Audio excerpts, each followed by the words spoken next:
Hello friends, இன்றைக்கி நான் உங்ககிட்ட என்ன ஷேர் பண்ண போகிறேன்னா, நான் ஒரு வீடியோ என்னோடய சேனலில் போட்டிருந்தேன். லவ் லேப்போட அடோப் பிரெஸ்ட் ஃபீடிங் பம்ப் பற்றி தான் நான் போட்டிருந்தேன். ஸோ அதை பற்றி நிறைய பேர் என்கிட்ட நிறைய டவுட்ஸ் கேட்டிருந்தீங்க. நான் எல்லாருக்குமே மெசேஜில் நான் உங்களுக்கு ரிப்ளை பண்ணியிருந்தேன். யாருக்காவது நான் பண்ணாமல் இருந்தால் சாரி.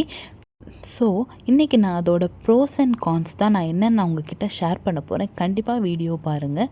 இதோட முக்கியமான ப்ரோஸ் என்னென்னா, ஒர்க்கிங் உமன்ஸுக்கு இது ரொம்ப யூஸ்ஃபுல்லான ஒன்று.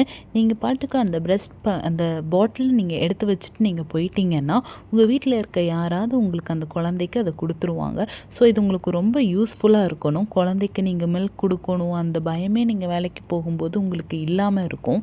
போல் நம்ம இப்போ எங்கேயாவது ஃபங்க்ஷன் போகிறோம், இல்லை ஹாஸ்பிட்டல் போகிறோம் குழந்தைய கூட்டிகிட்டு, அப்போ நமக்கு டக்குன்ட்டு அங்கே கொடுக்க முடியாது குழந்தைக்கு. ஸோ வீட்டிலேருந்தே நம்ம பம்ப் பண்ணி எடுத்துகிட்டு போயிட்டோன்னா, நம்ம குழந்தை எப்போ அழுதோ அப்போ நம்ம டக்குன்னு எடுத்து கொடுத்துடலாம்.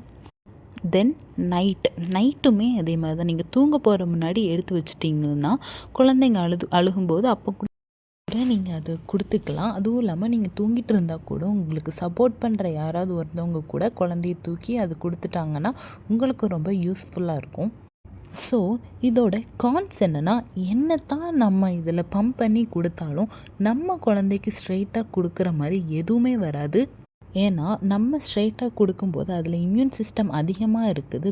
போல் நம்ம எங்கேயாவது வெளியே போனோன்னா, எமர்ஜென்சியாக போகும்போது நம்மளால் டக்குன்ட்டு பம்ப் பண்ணி எடுத்துகிட்டு போக முடியாது.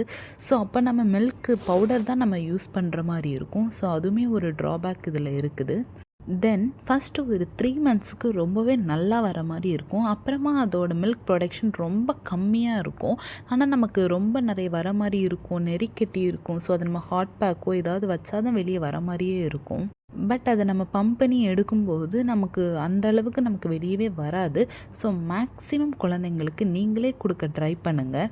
குழந்தைங்க சக் பண்ணுறதுக்கும் ஃபஸ்ட்டு 2 டேஸ் ரொம்ப கஷ்டமாக இருந்த மாதிரி தான் இருக்கும். ஸோ அதுக்கப்புறம் அது ஆட்டோமேட்டிக்காக அவங்களுக்கு பழகிடும். அவங்க சக் பண்ண தான் நமக்கு நிறைய மில்க் ப்ரொடக்ஷன் வரும். ஸோ அது நம்ம பாடியுமே நல்லா ஹெல்த்தியாக வச்சுருக்கோம். ஸோ கண்டிப்பாக நீங்களே குழந்தைங்களுக்கு கொடுக்க ட்ரை பண்ணுங்கள். தேங்க்யூ. உங்களுக்கு எதாவது டவுட் இருந்துச்சுன்னா நீங்கள் கண்டிப்பாக கேட்கலாம். Thank you friends.